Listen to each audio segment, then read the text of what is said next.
Hey cuties, welcome to Kiss Glorious Live and welcome to my another mini vlog. কেমন আছো সবাই? আশা করছি খুব ভালো আছো। তো দেখো আজকে সকাল সকাল বেরিয়ে পড়েছি কলেজে যাওয়ার উদ্দেশ্যে।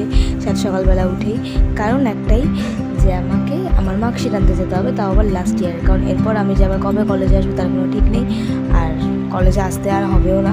সো বেসিক্যালি বলতে গেলে এটা আমার লাস্ট ডে অফ কলেজ। তো তার জন্য দেখো সবার সঙ্গে দেখাও হয়নি, কারণ আমি অনেক লেট করে গেছিলাম। তো একজন দুজনের সঙ্গে দেখা হয়েছে, অ্যান্ড তাদের মধ্যে হচ্ছে ইনি একজন। তো এদের সাথেও আমার লাস্ট দেখা, এবং কলেজের দিনগুলো তো অবভিয়াসলি মিস করব। তো ভাবলাম আজকে দিনটাকে একটু ছোট্ট করে স্পেশাল করা যাক, একটু ছোটো করে একটা পার্টি হয়ে যাক। তো তার জন্য আমরা ডমিনোজে চলে এসেছিলাম একটু ভোজন করার জন্য, নিজের পেটটাকে শান্ত করার জন্য। দেন এবার আমরা চলে যাবো যে যার বাড়িতে।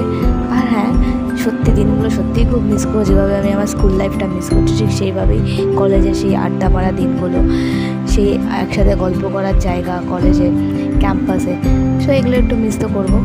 তো যাই হোক, আমার কলেজের কাজও কমপ্লিট করলাম। কমপ্লিট করে ডকুমেন্ট সব ভেরিফাই করে আমি এবার চলে এসেছিলাম আমার দোসা কিনতে। তো ওটা আমার ছিল লাঞ্চ। তো যাই হোক, কিনে এবার আমরা যে যার মতো বাড়ি চলে যাবো। আর কবে যে দেখা হবে ভগবান জানে। So yeah, that is my day. Okay, by.